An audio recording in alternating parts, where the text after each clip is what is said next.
नमस्कार। आपका अखबार के इस अंक में आपका स्वागत है। मैं हूं प्रदीप सिंह।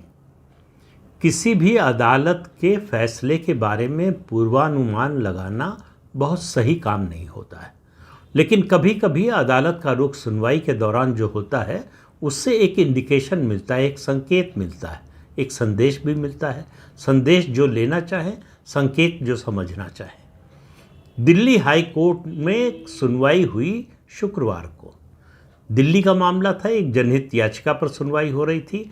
दिल्ली सरकार में जो एमसीडी के स्कूल हैं उनके 2 लाख बच्चों को न तो किताबें मिली हैं, न ही स्कूल यूनिफॉर्म मिली है। और ये सब इसलिए हो रहा है कि दिल्ली के मुख्यमंत्री जेल में हैं।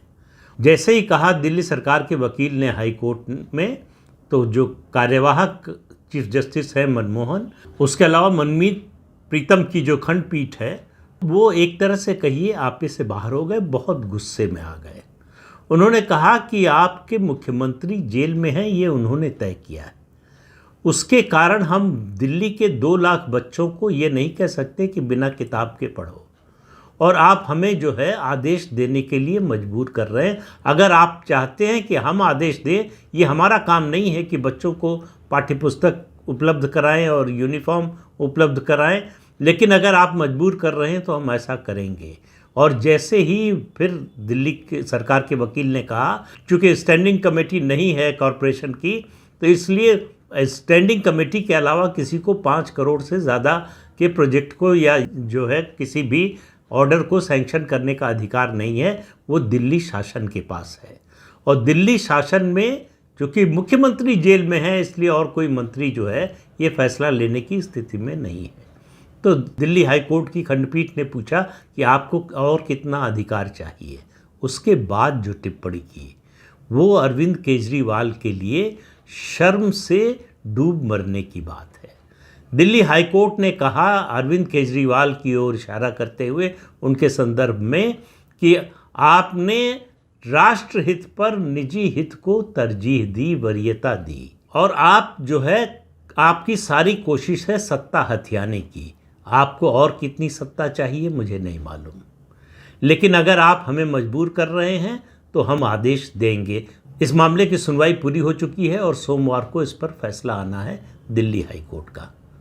अब आप इस बात को समझिए कि जब से गिरफ्तार हुए हैं दिल्ली के मुख्यमंत्री अरविंद केजरीवाल, तब से दिल्ली शासन का कामकाज पूरी तरह से ठप है।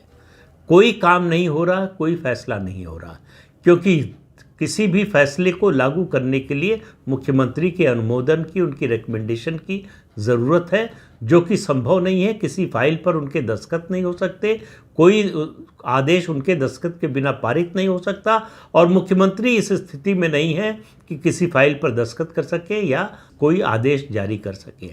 मैं पहले दिन से कह रहा हूँ कि अरविंद केजरीवाल संविधान में जो गैप है उसका फ़ायदा उठाते हुए मुख्यमंत्री पद पर बने रह सकते हैं, लेकिन वो जेल से सरकार नहीं चला सकते। और ये बार बार और लगातार साबित हो रहा है कि जेल से दिल्ली की सरकार नहीं चल रही है। सुनीता केजरीवाल चाहे जितने वीडियो संदेश जारी करें, चाहे जितने संदेश अरविंद केजरीवाल की जेल से आकर लोगों को बताएं, दिल्ली वालों को बताएं कि कैसे दिल्ली के मुख्यमंत्री उनकी चिंता में दुबले हुए जा रहे हैं, लेकिन ये सच्चाई यही है कि दिल्ली में कोई सरकार काम नहीं कर रही है। पूरा कामकाज ठप है, पूरा प्रशासन ठप है। अब सवाल ये है कि हाई कोर्ट ने इसके साथ एक और बात कही।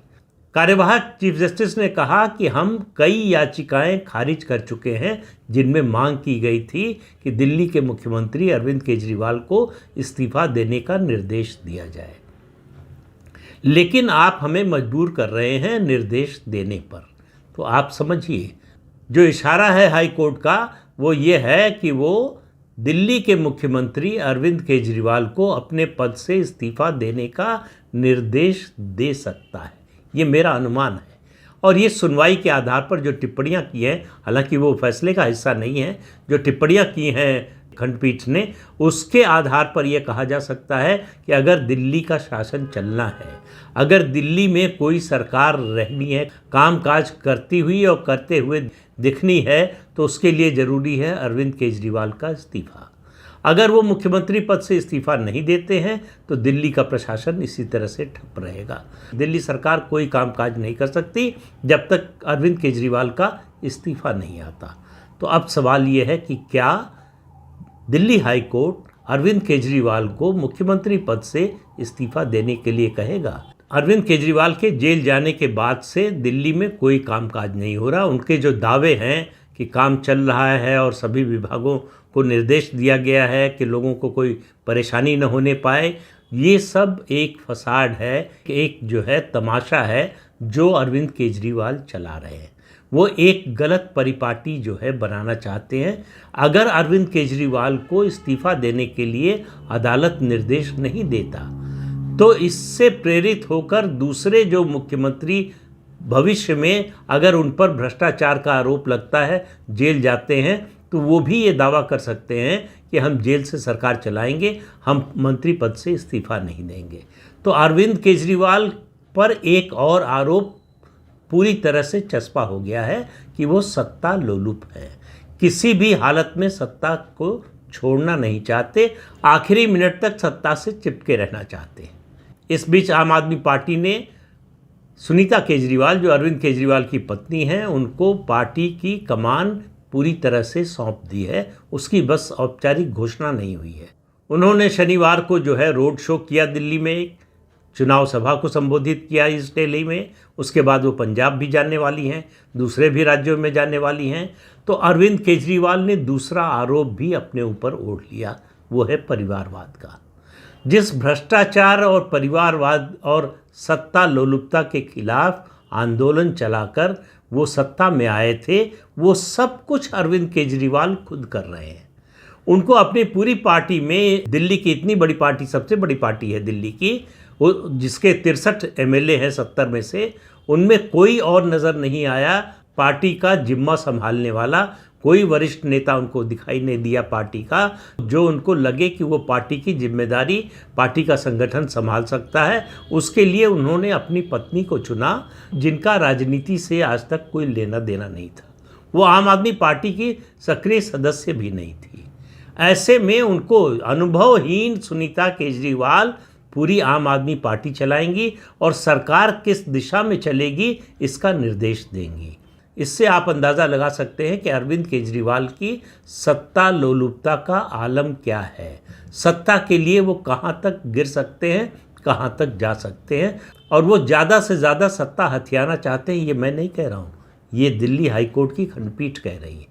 तो जाहिर है कि सोमवार को इस मामले पर फैसला आएगा। तो मुझे उम्मीद लग रही है, मुझे जो सुनवाई चली है उससे जो संकेत मिला है और जो संदेश मिला है अरविंद केजरीवाल को, कि समय है, अब भी चेत जाइए, अपने पद से इस्तीफा दीजिए और किसी को वैकल्पिक मुख्यमंत्री बनाइए।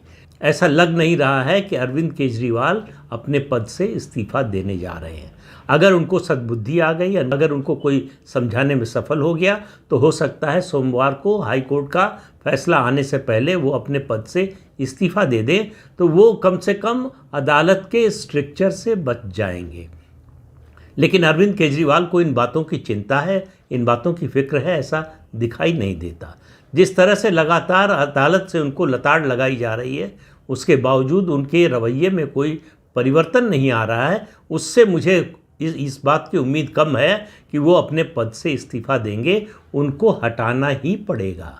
अब वो हटाने का काम अदालत के निर्देश से होगा या केंद्र सरकार के निर्देश पर होगा, इसके बीच फैसला रुका हुआ है।